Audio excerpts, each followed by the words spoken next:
Hello बच्चों, कैसे हो आप लोग? अच्छे होंगे बेटा। बेटा आज मैं आपके लिए लेकर के आई हूँ यूपी बोर्ड 9th क्लास के लिए आपका हिंदी से चैप्टर है पद खंड से रहीम दास जी का चैप्टर है आपका दोहा। ठीक है बेटा। तो आज मैं आपको रहीम दास जी का चैप्टर दोहा के अभ्यास प्रश्न समझाऊंगी। बाकी का चैप्टर मैं आपको पहले ही समझा चुकी हूँ, तो उसके लिए आप जो पिछली वीडियो है वो देख लें। ठीक है। तो आज हम जानेंगे रहीम दास जी का चैप्टर दोहा के अभ्यास।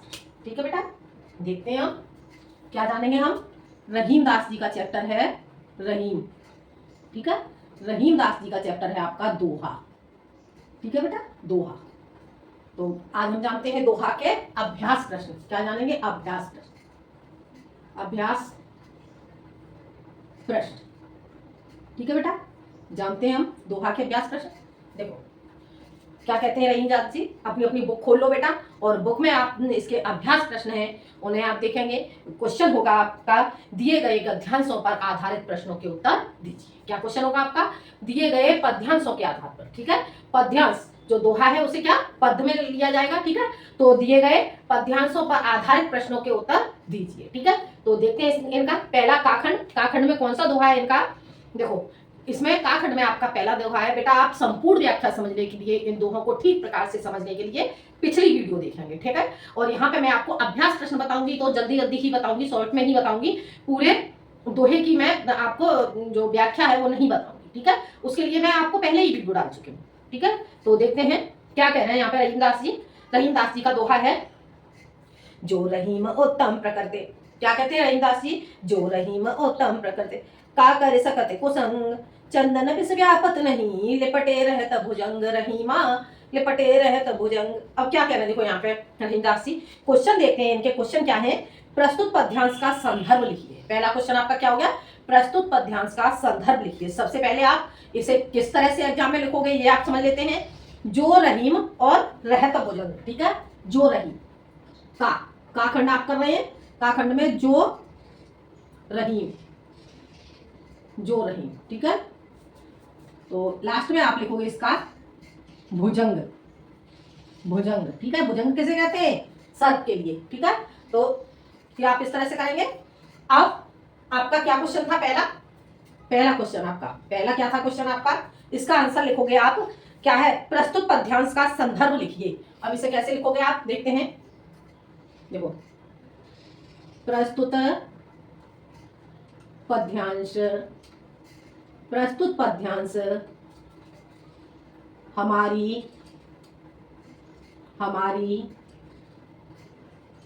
पाठ्य पुस्तक, पाठ्य पुस्तक हिंदी के, हिंदी के पद पद खंड के, पद खंड के रहीम दास, रहीम या रहीम लिखोगे। ठीक है। रहीम, रहीम कृत,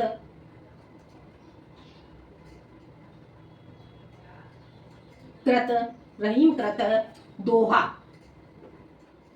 दोहा शीर्षक से, दोहा शीर्षक से उद्धृत है, उद्धृत है। ठीक है बेटा। क्या आ गया आपका क्वेश्चन? प्रस्तुत पद्यांश हमारी पाठ्य पुस्तक हिंदी के पद खंड के रहीम कृत दोहा शीर्षक से उद्धृत है। अब यहाँ पे आप रहीम और दोहा को आप अंडरलाइन कर दोगे। ठीक है। या फिर डबल कोमा में बंद कर दोगे, कैसे भी करोगे। ठीक है। ये आपको समझ आ गया। अगला देखते हैं। अगला क्वेश्चन आपका क्या कहता है? देखो अगला क्वेश्चन आपका क्या है? रेखांकित अंश की व्याख्या कीजिए। क्या क्वेश्चन पूछा गया है? रेखांकित अंश की व्याख्या कीजिए। अब हम सेकंड क्वेश्चन करेंगे। सेकंड क्वेश्चन में अब रेखांकित अंश देखेंगे हम, अंडरलाइन कहां पर किया हुआ है। ठीक है। तो देखते हैं। जो रहीम उत्तम प्रकृति का कर सकत कुसंग। तो प्रस्तुत पद्यांश में, प्रस्तुत पद्यांश में, प्रस्तुत पद्यांश में रहीम, रहीम जी कहते हैं कि, कहते हैं, कहते हैं कि क्या कहते हैं, रहीमदास जी कहते हैं कि जो रहीमदास जी कहते हैं कि जो मनुष्य उत्तम उत्तम उत्तम किसे कहते हैं, श्रेष्ठ को, ठीक है, श्रेष्ठ। प्रकृति किसे कहते हैं, प्रकृति कहते हैं बेटा स्वभाव के लिए, ठीक है। तो जो मनुष्य उत्तम स्वभाव वाले हैं,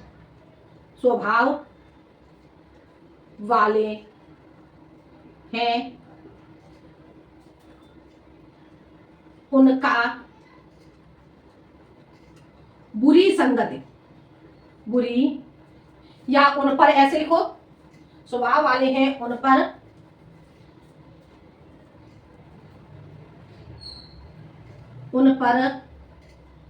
बुरी कुसंग का क्या हो गया, बुरी संगत, ठीक है। उन पर बुरी संगत का कोई प्रभाव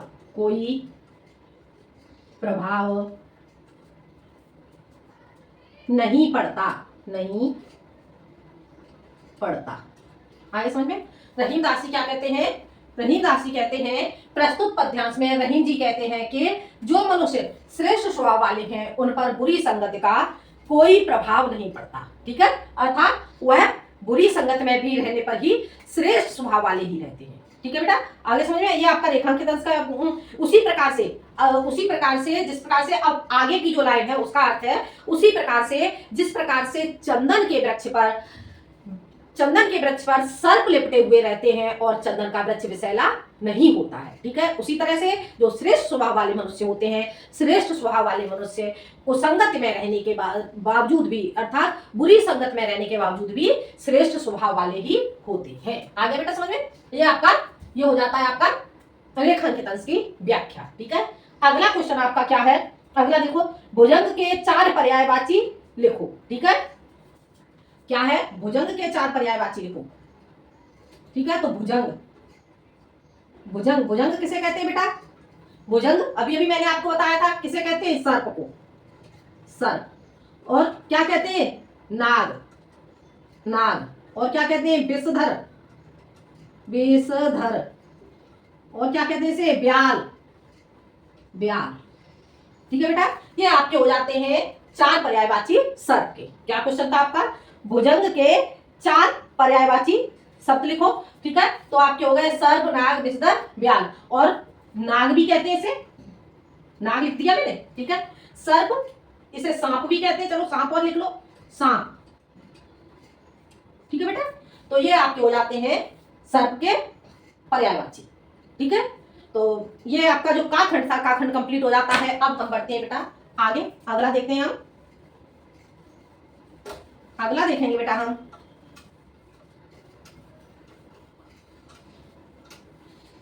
बेटा आप लोग साथ के साथ अपनी कॉपी में नोट करते जाएं, ठीक है।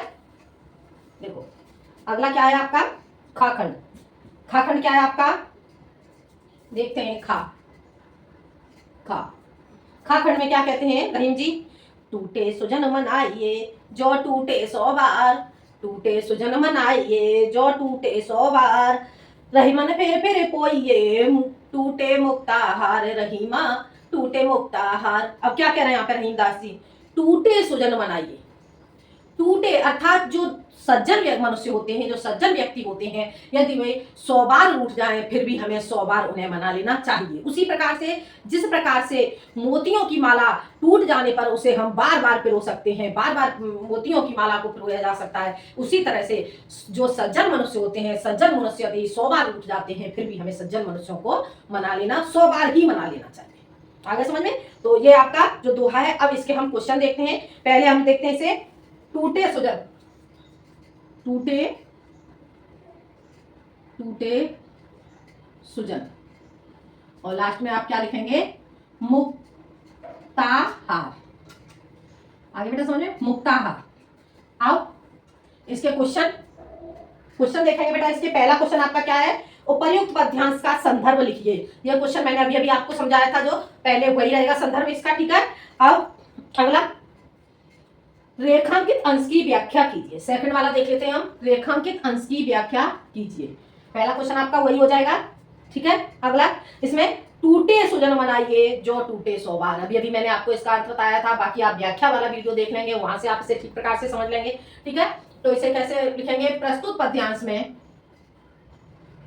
प्रस्तुत पद्यांश में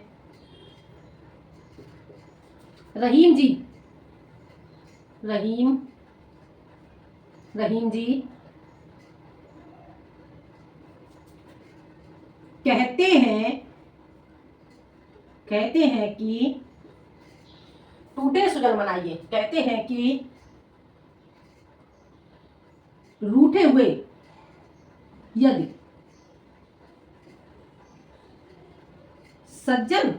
सज्जन मनुष्य, सज्जन मनुष्य 100 बार रूठ जाए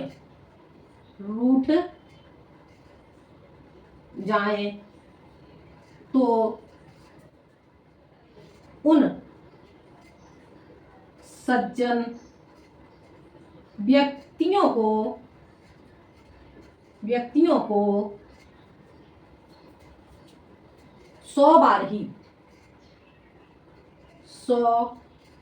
बार ही मना लेना चाहिए। आगे समझ में क्या बताया गया है, क्या कह रहे हैं यहाँ पे रहीम जी, प्रस्तुत पद्यांश में रहीम जी कहते हैं कि यदि सज्जन मनुष्य 100 बार रूठ जाए तो उन सज्जन मनुष्यों को 100 बार ही मना लेना चाहिए। आगे समझ में, ये आपका रेखांकित अंश की व्याख्या हो जाती है। अगला क्वेश्चन हम देखते हैं। अगला क्वेश्चन है आपका, मुक्ताहार में कौन सा समास है, उक्त समास का अन्य एक उदाहरण दीजिए। ठीक है, तो मुक्ताहार में आपका कौन सा समास हो जाएगा, मुक्ताहार, इसका समास विग्रह करेंगे तो मुक्ताहार का समास विग्रह करने पर हो जाएगा आपका मुक्ति का हार। ठीक है, मुक्ति का हार, मोक्ष की माला। ठीक है, तो देखो अगला क्वेश्चन,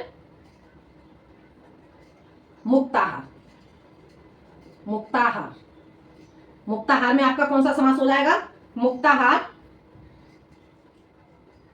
मुक्ति का हार। ठीक है, और इसमें आपका हो जाएगा बेटा, इसमें हो जाएगा आपका तत्पुरुष समास। ठीक है बेटा, तत्पुरुष समास यहाँ पे कैसे हो गया, मुक्ति का, इसमें षष्ठी विभक्ति का प्रयोग हो गया। ठीक है बेटा, का की के। ठीक है, जो आपका इसमें तत्पुरुष समास है तो जो विभक्तियों के द्वारा तत्पुरुष समास बताया जाता है, तो यहाँ पर मुक्ति का प्रयोग हो गया, इसलिए यहाँ पे कौन सा हो गया आपका तत्पुरुष समास हो गया। और इसी का अन्य उदाहरण क्या पूछा गया आगे क्वेश्चन में, उक्त समास का एक अन्य उदाहरण दीजिए। अन्य इसका उदाहरण क्या हो जाएगा बेटा, अन्य उदाहरण में इसका आप लिख दोगे राजपुरुष। ठीक है, तो इसे आप तोड़ोगे तो क्या हो जाएगा, राजा का पुरुष। ठीक है, या राजपुत्र, तो इससे क्या हो जाएगा, राजा का पुत्र। ठीक है, कैसे हो जाएगा, राजपुरुष, तो यहां हो जाएगा आपका राजपुरुष, राजा का पुरुष। ठीक है, और ऐसे ही आपका हो जाएगा यहाँ पे राजपुत्र, तो राजपुत्र का आपका हो जाएगा राजा का पुत्र, राज का पुरुष। ठीक है, देखो राजपुरुष, राज का पुरुष। ठीक है, और राजपुत्र, और यहाँ पे आपका समास हो जाएगा तो तत्पुरुष। ऐसे ही राजपुत्र तो आपका राजा का पुत्र, तो आपका यहाँ पे तत्पुरुष समास हो जाता है। ठीक है बेटा, तो ये आपको समझ आ गया होगा खाखंड। अब हम आगे बढ़ते हैं बेटा, आगे देखते हैं हम खाखंड के बाद आगे आपका हो जाएगा गाखंड। कौन सा देखेंगे हम, गाखंड देखेंगे बेटा हम।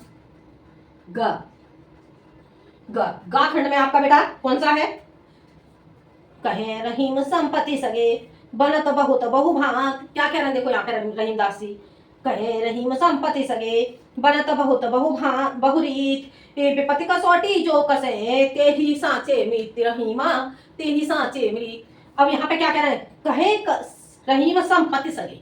रहीम दास जी कहते हैं कि जब हमारे पास संपत्ति होती है तो हमारे बहुत से सगे मित्र हो जाते हैं। ठीक है, बहुत सारे हमारे सगे मित्र हो जाते हैं। बनत बहुत बहुरीत, अनेकों रीतियों से, अनेकों प्रकार से हमारे बहुत से मित्र हो जाते हैं। विपत्ति कसौटी जो कसे, और रहीमदास जी कहते हैं कि विपत्ति के समय में, दुख के समय में जो हमारा साथ देता है वही सच्चा मित्र होता है, वही सच्चा मित्र कहलाता है। ठीक है, तो देखते हैं इसमें, देखते हैं कहे रहीम, कहे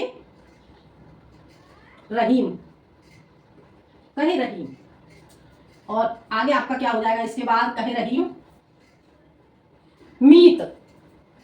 मीत किसे कहते हैं बेटा? मीत कहते हैं बेटा मित्र के लिए। ठीक है, कहे मीत। अब इसके क्वेश्चन देखते हैं बेटा, हम क्वेश्चन देखोगे इसके, देखो क्या क्वेश्चन हो जाता है आपका, प्रस्तुत पद्यांश का संदर्भ लिखिए। तो ये क्वेश्चन आप कर ही लोगे, प्रस्तुत पद्यांश का संदर्भ। अगला क्वेश्चन आपका क्या हो जाता है, रेखांकित अंश की व्याख्या कीजिए। रेखांकित अंश की व्याख्या करनी है बेटा आपको, और इसमें रेखांकित अंश की व्याख्या, तो इसमें रेखांकित अंश आपका कहाँ, कौन सी लाइन में दिया हुआ है, विपत्ति कसौटी जे कसे ते ही सांचे मीत। अब इसे हम करेंगे, देखो प्रस्तुत, प्रस्तुत दोहे में, दोहे में या पद्यांश में, ठीक है, प्रस्तुत दोहे में रहीम जी, रहीम जी कहते हैं कि, कहते हैं कि, कहते हैं कि, रहीम जी कहते हैं कि, क्या कहते हैं कि विपत्ति कसौटी जो कहे कसे, रहीमदास जी कहते हैं कि जो विपत्ति के समय में, विपत्ति के समय, विपत्ति के समय में, विपत्ति अर्थात संकट के समय में, ठीक है, तो जो विपत्ति के समय में या फिर जो संकट के समय में हमारे साथ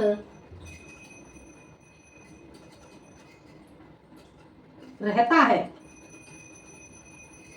या फिर विपत्ति के समय में हमारे साथ खड़ा रहता है, ठीक है, विपत्ति के समय में हमारे साथ खड़ा रहता है, वही, वही क्या है, सांचे मीत, तेई सांचे मीत, वही,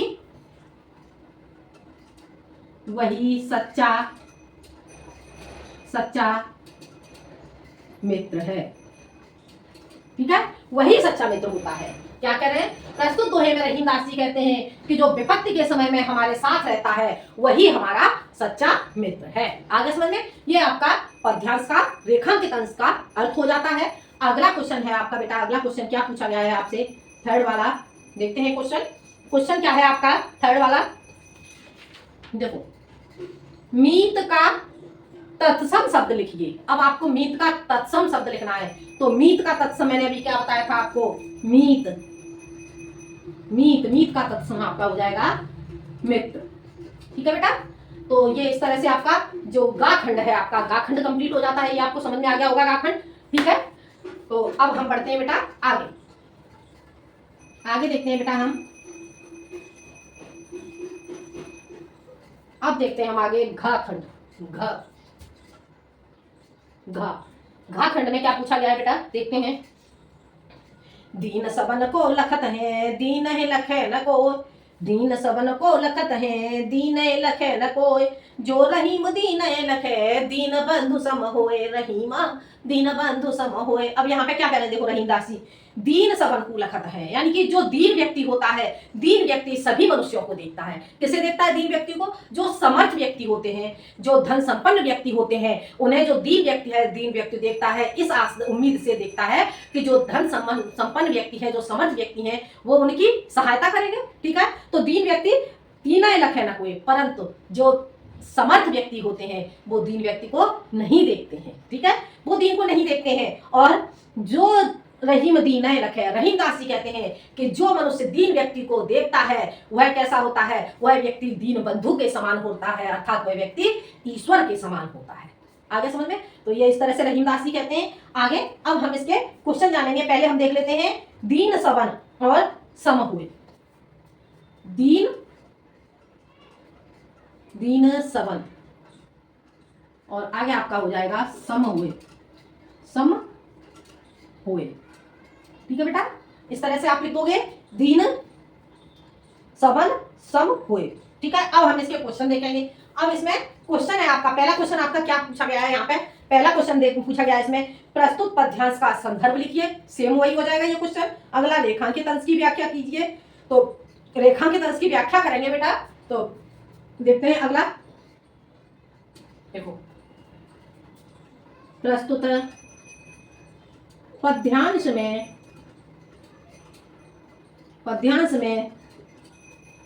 रहीम जी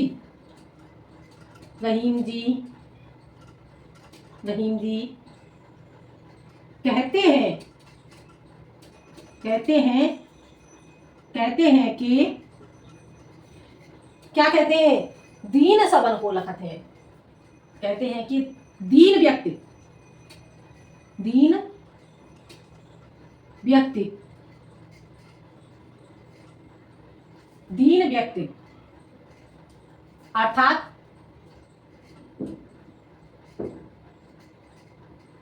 व्यक्ति अर्थात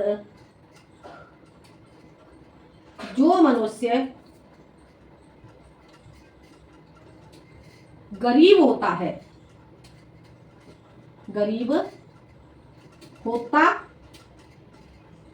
है उसे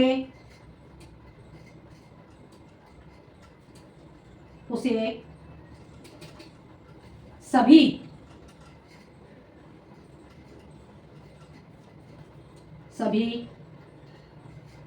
समर्थ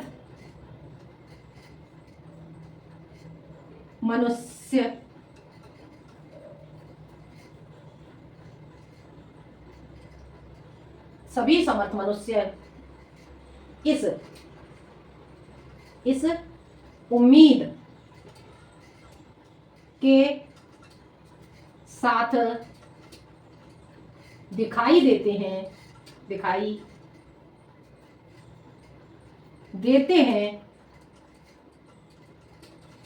कि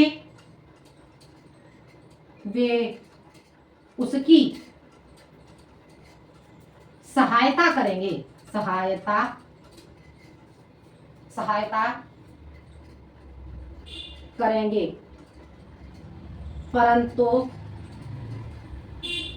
परंतु दीन मनुष्यों को, दीन व्यक्ति को कोई समर्थ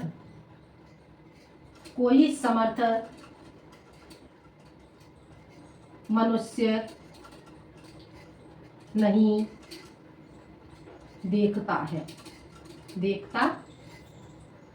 ठीक है बेटा, इतना ही पूछा गया है आपको रेखांकित अंश में, इतना ही पूछा गया है। बाकी का आगे का आपका क्या हो जाएगा ये मैं आपको बता चुकी हूँ। आगे का आपका हो जाएगा कि जो रहीमद्दीन लिखे, रहीमदास जी कहते हैं कि जो मनुष्य दीन व्यक्तियों को देखता है वह दीन बंधु के समान होता है, अर्थात ईश्वर के समान होता है। ठीक है, अब आगे क्वेश्चन, अगला क्वेश्चन क्या पूछा गया है, दीन बंधु में कौन सा समास है। दीन बंधु में कौन सा समास है, तो यहाँ पे कौन सा समास हो जाएगा। अगला क्वेश्चन, दीन बंधु, तो दीन बंधु में आपका हो जाएगा दीनों के बंधु। कैसे तोड़ोगे, दीनों के बंधु। ठीक है, और ये आपका हो जाएगा यहाँ पर तत्पुरुष समास, तत्पुरुष समास। आगे बेटा समझ में, तो इस तरह से आपका ये घा खंड कंप्लीट हो जाता है। अब अगला आपका हो जाता है अंगा।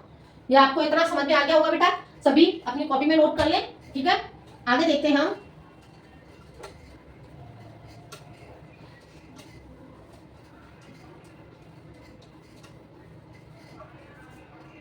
आगे देखते हैं बेटा हम घाखंड।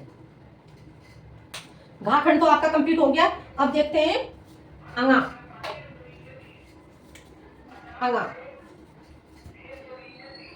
ठीक है, अब हम इसे करेंगे बेटा। इसमें क्या पूछा गया है, देखो, प्रीतम छवि नैनने बसी। क्या कह रहे हैं यहाँ पे रहीमदास जी, प्रीतम छवि नैनने बसी पर छवि कहाँ समाए। प्रीतम छवि नैनने बसी पर छवि कहाँ समाए।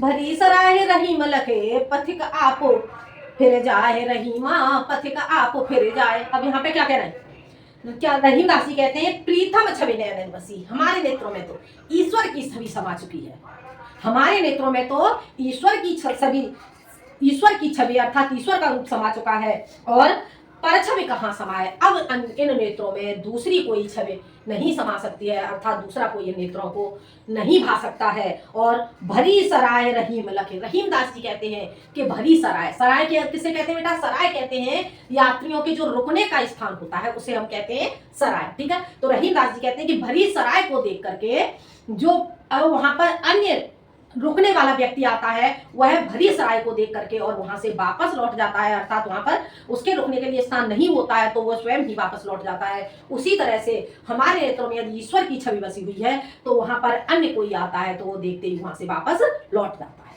ठीक है बेटा। आगे समझ में, ये रहीमदास जी कहते हैं। अब हम देखते हैं क्या बताया गया है, प्रीतम और उसके बाद फिर जाए, प्रीतम, प्रीतम और ये हो जाएगा आपका फिर जाए, फिर जाए, ठीक है बेटा।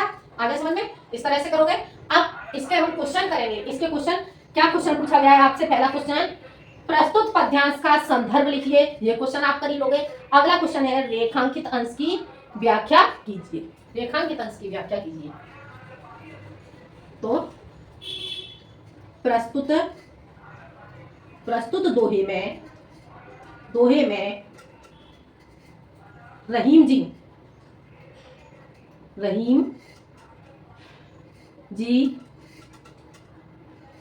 कहते हैं कि प्रस्तुत दोहे में रहीम जी कहते हैं कि क्या कहते हैं, कहें भरी सराय रहीम लगे, रहीमदास जी कहते हैं कि भरी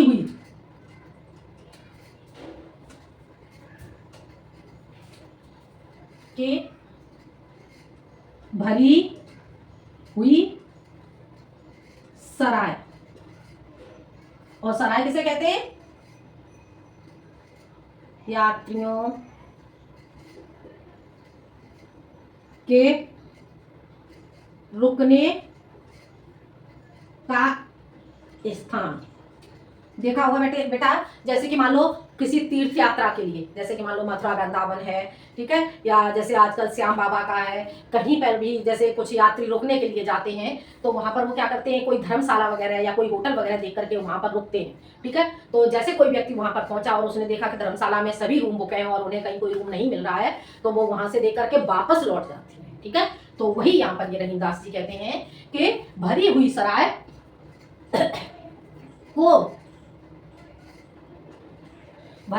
को, भरी सराय कहे रहीम, भरी सराय रहीम लखे, रहीमदास जी कहते हैं कि भरी सराय को देखकर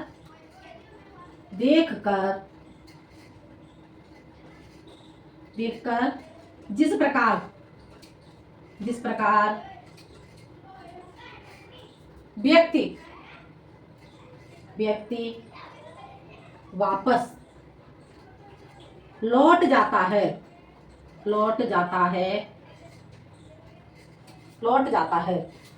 क्या, पथिक आप लौट जाए। तो व्यक्ति की जगह यहां पर करोगे बेटा, जिस प्रकार को देखकर, जिस प्रकार राहगीर, व्यक्ति पथिक बोला गया है यहाँ पे तो पथिक कहते हैं राहगीर को, जिस प्रकार राहगीर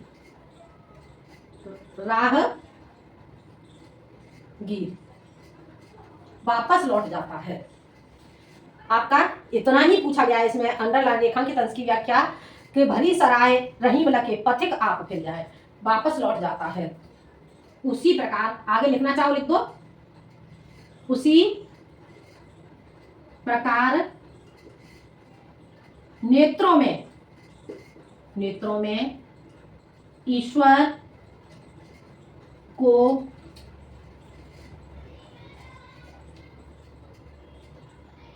समाया हुआ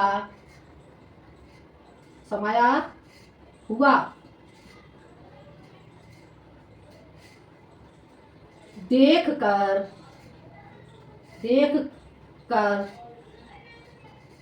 अन्य कोई नहीं समासकता। अर्थात रहीमदास जी कहते हैं कि यदि हमारे नेत्रों को ईश्वर भा जाता है तो फिर हमें अन्य कोई भी चीज अच्छी नहीं लगती। ठीक है बेटा, तो ये आपका हो जाता है। अगला देखते हैं, अगला क्या क्वेश्चन पूछा गया है इसमें, तरुवर में कौन सा प्रत्यय है। ठीक है, क्या क्वेश्चन पूछा गया है, तरुवर में कौन सा प्रत्यय पूछा गया है। तो तरुवर में बेटा आपका कोई भी प्रत्यय नहीं पूछा गया है, क्योंकि तरुवर किसे कहते हैं, तरुवर कहते हैं बेटा आपका, सॉरी बेटा मैं आगे पहुंच गई, ये एक क्वेश्चन मैंने आपका छोड़ दिया, ये मैं अगले पैराग्राफ पे पहुंच गई। पथिक के दो पर्यायवाची लिखिए। ठीक है, तो पथिक के पर्यायवाची, अगला इसका क्या हो जाएगा, पथिक। पथिक पथिक के पर्यायवाची आपको लिखने हैं, तो पथिक के पर्यायवाची आप क्या लिखोगे, राही, राहगीर, राहगीर, बटोही और पंथी। ठीक है बेटा, तो ये आपके क्या हो जाएंगे, पथिक के पर्यायवाची शब्द हो जाएंगे। ठीक है, आगे समझ में, तो और इसे यायावर भी कहते हैं। ठीक है, अगर कहीं पर आपका यायावर शब्द आ जाता है तो यायावर भी आपका पथिक को ही कहते हैं। ठीक है, आगे समझ में, तो ये आपका ये अंगाखंड है, ये कंप्लीट हो जाता है। अब हम अगला देखते हैं, अगला खंड हम जानेंगे बेटा, इसे आप लोग देख लें एक बार। ठीक है, अब हम अगला देखते हैं, अगला खंड देखेंगे बेटा हम।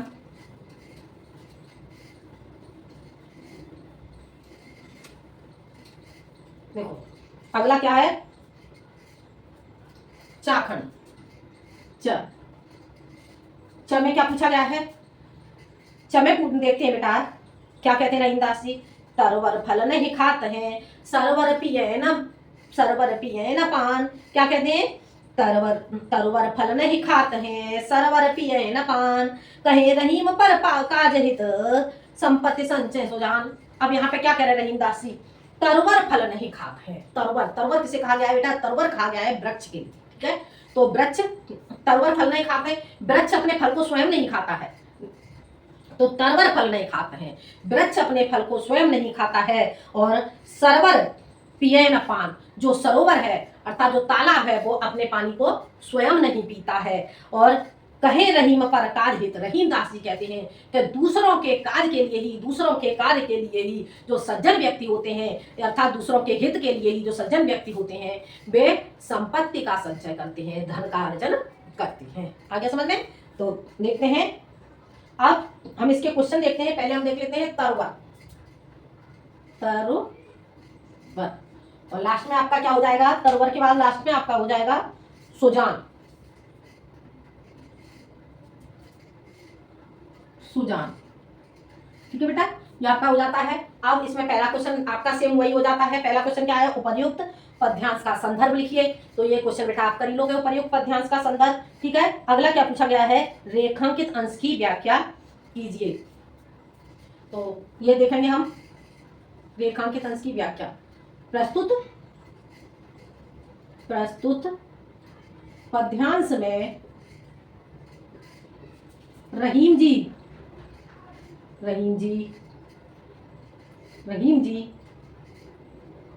कहते हैं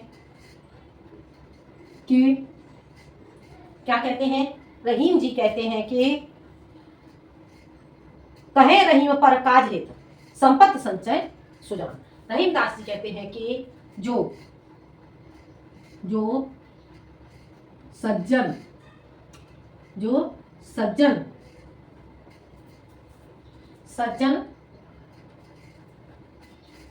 मनुष्य होते हैं,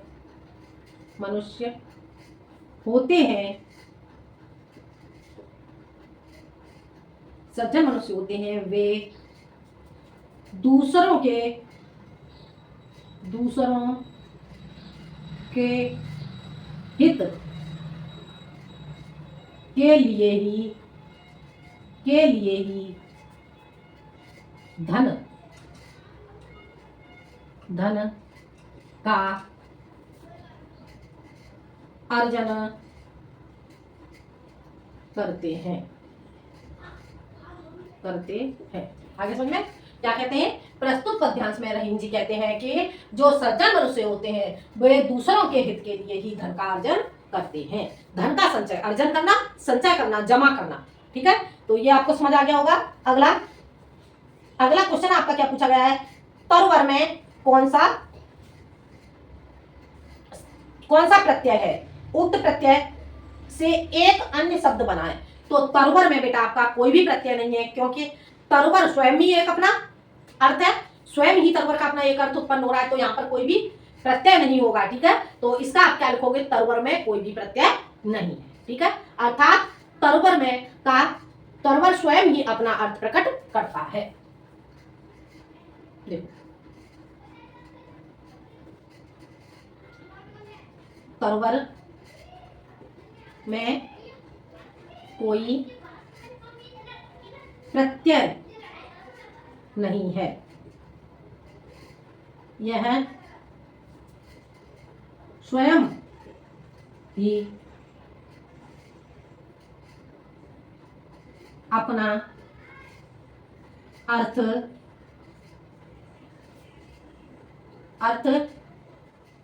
प्रकट करता है। और तरुवर का अर्थ होता है, तरुवर का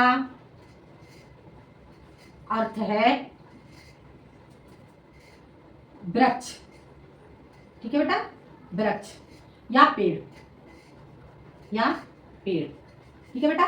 और क्या पूछा गया है आगे, इस क्वेश्चन में पूछा गया है उक्त प्रत्यय से एक अन्य शब्द बनाइए। तो इसका एक अन्य शब्द आपका बन जाएगा अरवार।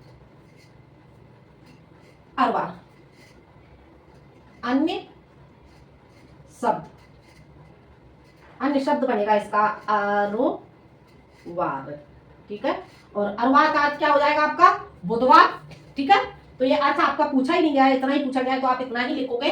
ठीक है, तो ये इस तरह से आपका ये कंप्लीट हो जाता है। अब देखते हैं हम बेटा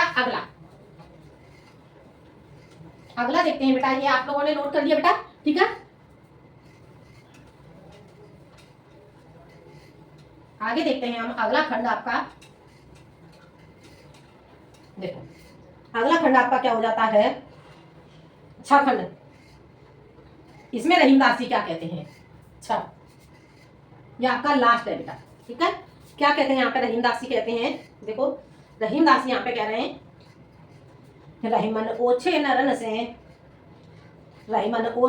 ते तजो बैर और प्रीत। रहीमदासी क्या कहते हैं, रहीमन ओछे नरन ते तजो बैर और प्रीत, काटे चाटे स्वान के दो भांति विपरीत। क्या कह रहे हैं यहाँ पे, देखो रहीमदासी कि रहीमन ओछे नरन ते, रहीमदासी कहते हैं कि जो नीच व्यक्ति होते हैं, जो नीच मनुष्य होते हैं, उनका हमें तजो बैर और प्रीत, उनकी हमें शत्रुता और मित्रता दोनों ही त्याग देना चाहिए।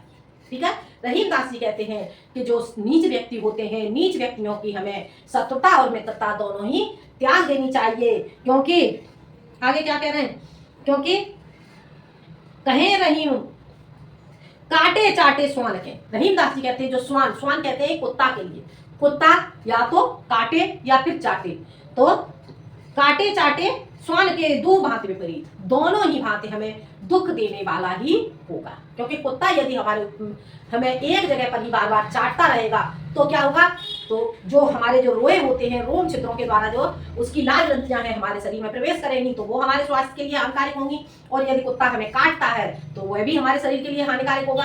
ठीक है, तो ये रहीमदासी का कहने का अर्थ हो गया। अब देखते हैं हम इसके क्वेश्चन, क्या कहते हैं रहीमदासी, रहीमन और विपरीत। ठीक है, ऐसे लिखोगे रहीमन, और लास्ट में हो जाएगा आपका दोही का लास्ट का आपका हो जाता है विपरीत। ठीक है, अब देखो पहला क्वेश्चन आपका क्या है, वही होगा। पहला क्वेश्चन आपका क्या है, उपर्युक्त पद्यांश का संदर्भ लिखिए। ये क्वेश्चन आप कर ही लोगे, पहला क्वेश्चन तो आपका सेम होता ही है। अगला, रेखांकित अंश की व्याख्या कीजिए। तो रेखांकित अंश की व्याख्या आप करोगे, तो देखो कैसे करोगे, रेखांकित अंश की व्याख्या सेकंड क्वेश्चन। तो क्या कहाँ पे किया गया है, रेखांकित कहाँ है, रहीमन ओछे नरन ते तजो बैर और प्रीत। तो प्रस्तुत पद्यांश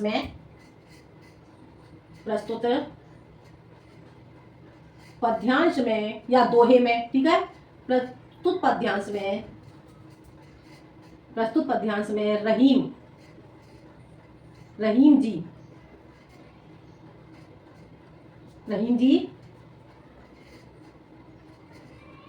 कहते हैं कि क्या कहते हैं रहीमदास जी?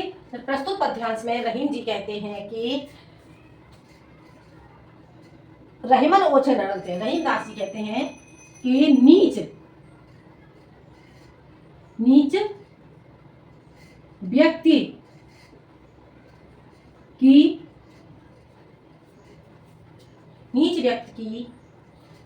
व्यक्ति की क्या कहते हैं? रहमन ओछे नरलते तजो बैरव की। नीच व्यक्ति की शत्रुता अथवा मित्रता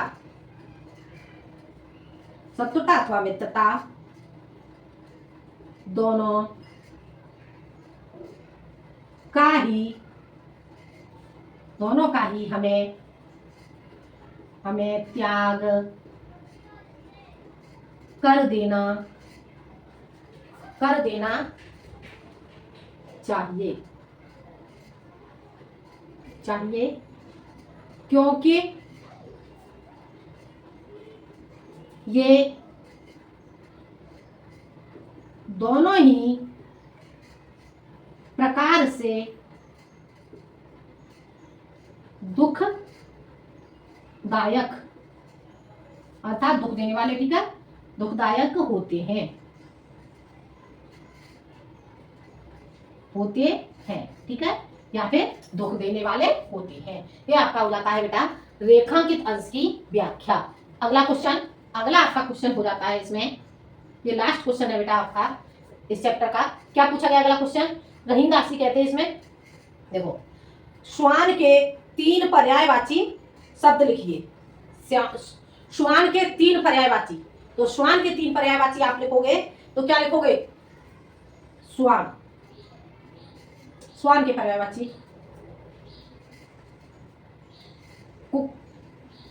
कुक्कुर, कुत्ता, और आपका हो जाएगा कुक्कुर, कुत्ता, पिल्लू, ठीक है बेटा। आपके कौन कौन से हो गए 3 पर्यायवाची? कुक्कुर, कुत्ता, पिल्लू, और कुकुर भी कहते हैं इसे, ठीक है बेटा।